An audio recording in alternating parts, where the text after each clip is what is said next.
我是宇哥，今天我们来讲喜马拉雅山地下基地。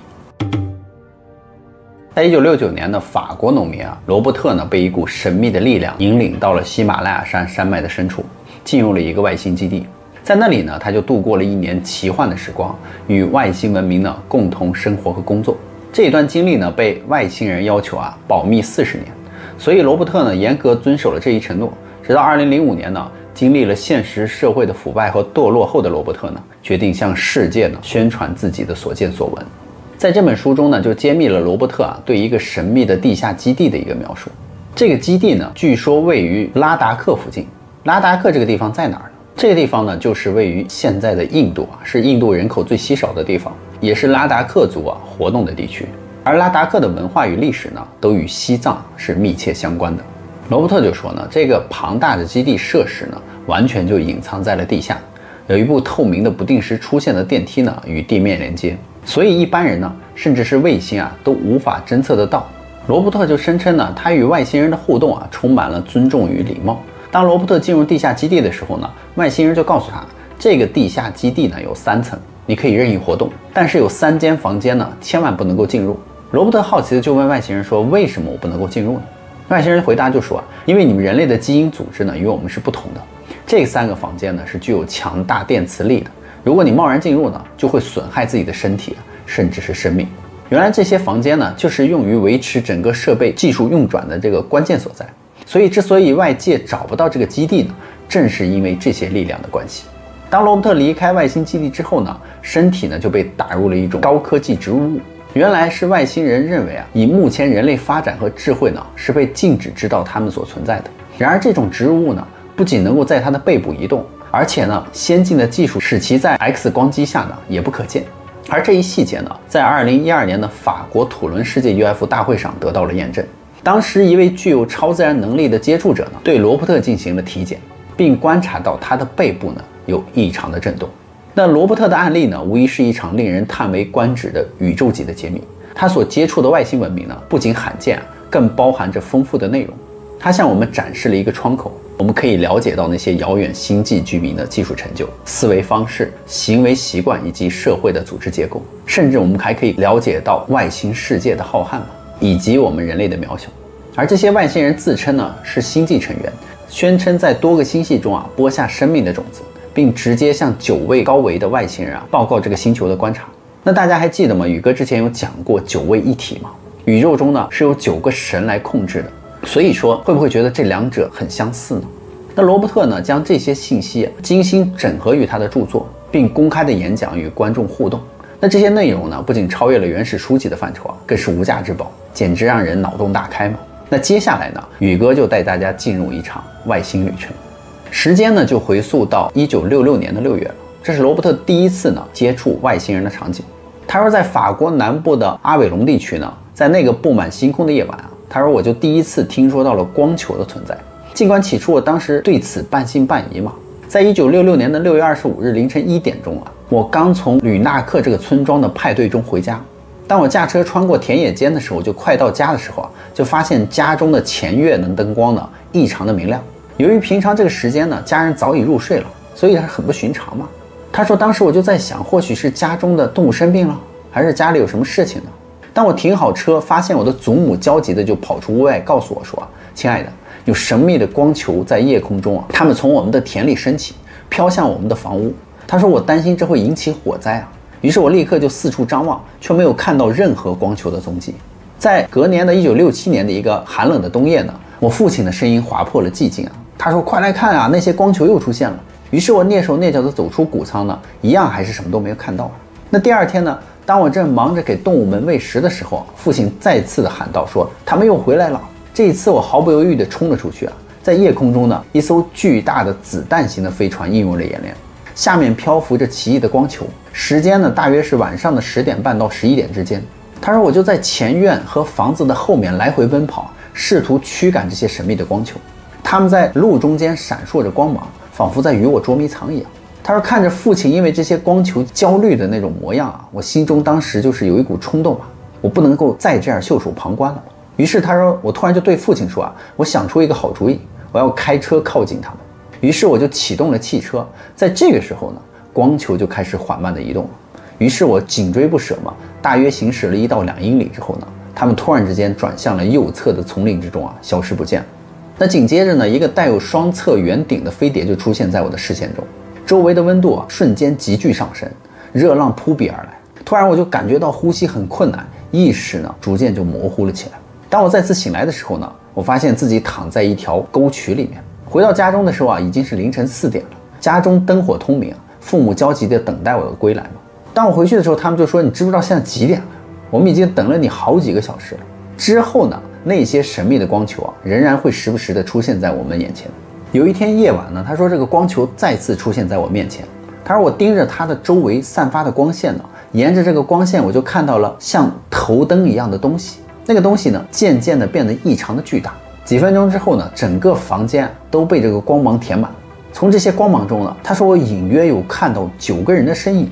几乎呢，在长达1年的时间里呢，这些物体经常来我的房间。他们总是无声无息地穿透墙壁，环绕在我的床边。每次他说我都感到身体无法动弹。这些物体呢，外形高大，金发碧眼，拥有细长的手臂，总是穿着紧身制服，腰部呢系着金属光泽的腰带。他们每次出现呢，我就会陷入那种半梦半醒的一种状态中。他说我也不知道我到底是在做梦呢，还是在真实的生活中。有一天夜晚呢，我就发现我的手臂上沾满了血迹，但是我却没有任何的感觉。直到有一次，他说我完全清醒我们之间的对话正式开始了。他说我当时就问他们：“你们到底是什么人？是神还是天使吗？”这些物体就回答说：“我们不是神，也不是天使，我们是星际间的探索者。我们的物种呢，在宇宙中寻找知识，研究各个星球的物种。我们对你的遗传结构呢感到好奇。”那为了后面方便描述呢，他说我就将这些物体暂时叫做派吧。那个派就告诉我说过几天呢，我们希望你呢跟我一起去印度的一个洞穴中，在那里呢，你会感受到前所未有的放松，并且呢能够治疗你的偏头痛，你不会有任何的损失。他说我听到这里就觉得很新奇便立刻回答道：“当然可以那个派就说道：“这几天你依旧跟平常一样生活工作，到时候呢，我们自然会通知你的。”那想到过几天要离开嘛，他说我就怕家人会担心尤其是我那个年迈的父亲，并跟他们说谎称呢我要去巴黎工作一段时间，请不要担心我。那到了出发那天呢，晚上10点半，他说我就感应到一股声音从我的耳边响起，仿佛就是那个派的声音。他说：“请你到家附近的那一棵樱花树旁呢等我们。”于是我收拾好行囊就走到了樱花树旁，正抬头东张西望的时候呢，就发现头顶上方的天空突然裂开了一个口子。他说我就看到另外一个世界的天空而当时那个世界的天空呢，那边还是晴天。突然一个飞行器就飞了出来，而那个裂开的口子呢就迅速消失了。正当我还觉得奇怪的时候，我就发现这个飞行器呢光速般的移动了下来，并在天空转了一圈之后就停在了距离这个樱花树60米的地方。他说我就仔细看了这个飞行器它比以往任何一艘呢都更庞大，长达19米，更有一个圆顶，扁平的船体呢宛如天外之物，而且它还有那种炙热红色的船身，在淡橙色的云层的映衬下呢，显得格外的醒目。而这艘飞船降落的时候呢，轻盈的几乎不碰触地面，仿佛是悬浮在空中的。他说我被吸引着慢慢就靠近它了。只见下方伸出一条3阶的这个入口的坡道。当我走近几步呢，一扇滑动的门呢映入了眼帘。透过门缝呢，飞船内部被柔和和白光呢所照亮。在这一片光芒中呢，他说我就瞥见了一个熟悉的身影，就是那个曾经造访过我卧室的那个高个子男人。而这些外星来客呢，身高惊人，他们从2米到2米5不等，而他们拥有着精致的面容和细长的眼睛，给人一种东方的韵味。那站立时呢，他们的手臂异常的修长，几乎可以触及膝盖。他说我就看到前方有一张极其舒适的椅子这个派呢就示意我可以坐上去，我便轻巧地坐了上去。然后等我坐牢之后呢，我就发现自己已经置身在一个奇异的空间了，刚刚进来的门也消失了。而片刻之后呢，我就好奇地问他们说：“我们准备好要出发了吗？”那派就回答说：“我们已经在路途中了。”他说我当时就感觉到这个飞船静悄悄地悬浮着，没有一丝的震动，也没有一丝的噪音，仿佛我们都没有移动一样。然而当我的目光穿透座位下方的地板的时候呢，地板立刻就变得透明如玻璃。我就看到了下方璀璨的灯光以及繁华的城市景象，跟我的家乡的农田不太一样了。我忽然就想到，那或许已经是法国的马赛了吧？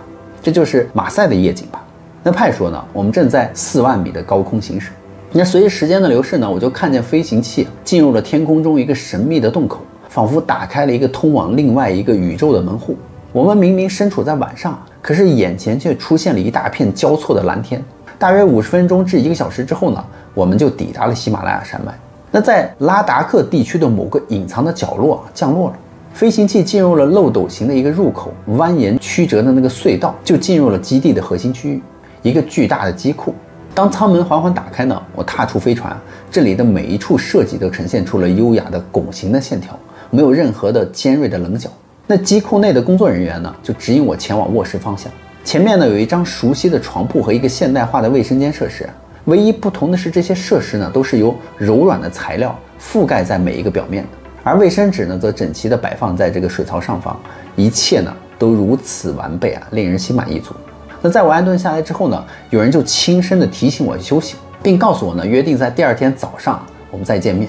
他说我从未有过如此高的睡眠质量。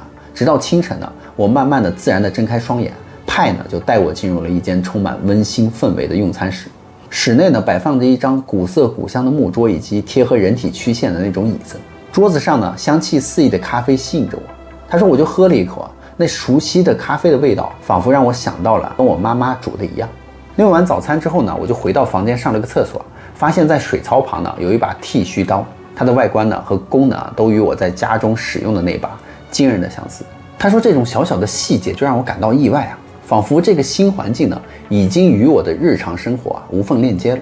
之后派拿了一套衣服让我换上，他说我穿上了那件衣服之后就感觉像是我的第2层肌肤一般柔软和紧身贴服，就跟他们身上穿的一样。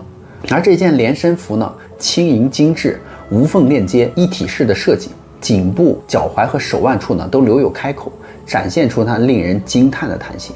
那它的面料能够随着身体的曲线弯曲自如的收缩，完美的贴合每一寸的肌肤。那这一件紧身服的金属化反射的色泽呢则变化莫测。它不仅是一种出色的保温材料，还能够抵御极端的温度变化。每隔1天呢，他说我就会换上一件新的紧身服，并根据需要的搭配来配不同的靴子。他说我还注意到女性有时候会选择穿着色彩变幻的长袍，而男性呢则是系上腰带。更令人惊叹的是，这件衣服呢甚至能够捕捉电磁射线，并根据我的脉动频率呢来进行调整和重塑。接下来呢，他说他们就带领我参观了地下基地。他说这一座基地呢在地表之下1000多米并由多层结构组成，墙壁呢都是平滑如镜的，无一丝棱角，每一面墙壁反射着的柔和的光线却又不刺眼，而环绕着外围呢就是3、4层磁力带，它们就像是无形的那种盾牌，为基地呢抵御各种地震威胁和保护嘛。那在基地中呢，他说我没有看到任何一盏灯，确实能够看得清清楚楚基地内的方方面面。而地心人告诉我说这里面有3个房间我是不能够进入的，因为这3个房间是充斥着辐射、磁场和电磁场力的，你的身体进入呢就会有生命危险。于是我就自由探索了除了这3个房间之外的所有区域。他说就有一天我在恍恍惚惚参观的时候就忘了这个派的吩咐了，不小心就进入了其中一间房间。立刻呢，我全身就感受到了一股无形的束缚，仿佛置身于粘稠的那种糖浆之中，每一步都异常的艰难。心脏呢就感受到了前所未有的压迫感。他说当时我下意识的就害怕，赶紧从房间里撤了出来，实在是太可怕了。他说我不敢想象，如果我再多待1秒在那个房间呢，自己会有什么下场。他说心有余悸的我呢，当时回到了房间就发现房间内摆放着一台半圆形的设备，它的外观呢宛如一块巨大的黑色的渐变屏幕，上面呢点缀着发光的标记，而这些标记呢可以随着时间的变化而移动，从分到小时到天到月再到年。他说原来这是个可以观察时间、天气以及环境变化的那种仪器。而在基地内呢，还有一架电梯呢是直通上方露台的那个平台的。每当夜幕降临的时候他说我便乘坐它们升到地面上，在星光下呢俯瞰那些崎岖不平的地形以及巍峨的大山嘛。他说远处耸立着那种白雪覆盖的喜马拉雅山脉很是壮观。后来呢，派的2个同事出现在我面前是2位金发女士，一个是生物学家，另一个是民族学家。他们2个说了一口流利的法语，与我呢带有南方色彩的口音形成鲜明的对比。而他们2个人表示呢，想对我做一些研究。他们跟我解释到说呢，银河系中有一个濒临灭绝的星球，我们目前是希望重新在另外一个新的星球替他们培育生命。因为这个灭绝的星球曾因世代近亲繁殖而遭受到了灾难，种族的坚固性呢就逐渐的瓦解了，最终就导致了整个种族的大灭绝。为了阻止悲剧重演呢，他说我们就需要不同血型的和生理特征的人呢来实现异种受精和基因重组，所以需要用一些不同的基因的序列代码。因为你的基因里面呢有一些我们需要的遗传序列，可以帮助我们吗？于是呢，我愉快的就答应了。那在这个基地里呢，他说每个人都严格的控制着自己的情绪，他们仁慈、礼貌、井然有序。他说我就从来没有见过他们流露出任何那种情绪波动。个人和集体的进步呢，是他们生活的重心，而娱乐呢，几乎是一种奢侈的存在。即便枯燥的生活呢，还是让我得到了许多关于身心健康的建议，并定期的接受他们瑜伽的指导。这是他们在这一片宇宙中寻求平衡与和谐的方式之一了。他说我就观察到整个基地的环境与氛围是非常平和以及协和的，他们的性格乐观，总是把细节呢做到极致，有条不紊以及规范的生活呢，似乎就是他们的信条了。罗伯特就说到，在我的房间内还有一个像杏仁一样的那种设备，它是一台先进的3D 电视，拥有全视角监视的能力。他说他不仅能够捕捉到我位于吕大克家中的一切动静，还能够清晰地捕捉到我当时父母的对话。出于对父母日常生活的好奇呢，派就为我安装了这一台设备。他说这台设备半圆形状，上面有3个控制按钮。尽管如此，他说我很少用它，因为我对电子设备呢并不精通。他说当我与这个生物学家和民俗学家那2位女性外星人共处时呢，他们总是用法语与我交流，可是他们之间则几乎不发一言。偶尔呢，有维修人员经过的时候会打个招呼，微笑一下。他说我在这个基地内呢，日常的流程就是这样的：清晨起床，洗漱后开始享用早餐，接着参加瑜伽课程，然后外出散步。我们谈论各种话题并从他们那里学到了许多知识。尽管大部分的内容我都忘记了。我们在这个基地内享用的食物的形状很奇特，它就像那个玻璃弹珠一样，外形呢很容易咀嚼，味道多样，既有肉香呢，也有谷物的那种香味。这种味道，他说我从未品尝过，但是呢，令人回味无穷。因为这种食物营养丰富且易于消化，会让我感觉到精力充沛呢，而不感到饥饿。至于食物怎么制作的呢？他说我就不知道了。他说在基地的这个日子里呢，我也从未遇到过其他的地球人。那过了几个月之后呢，有一天晚上，那个金发的生物学家就询问我说道：“你想不想了解我们每个星球的工作方式呢？”他说因为过段时间我们要准备开一个星球会议那这个会议里会有许多星球的人到来，你没有去过那些星球，但是你可以了解他们。他说今天你好好休息，明天呢我们一起去参加这个会议。那么好了，故事呢宇哥也就讲完了，欲知后事如何呢，我们下集再见。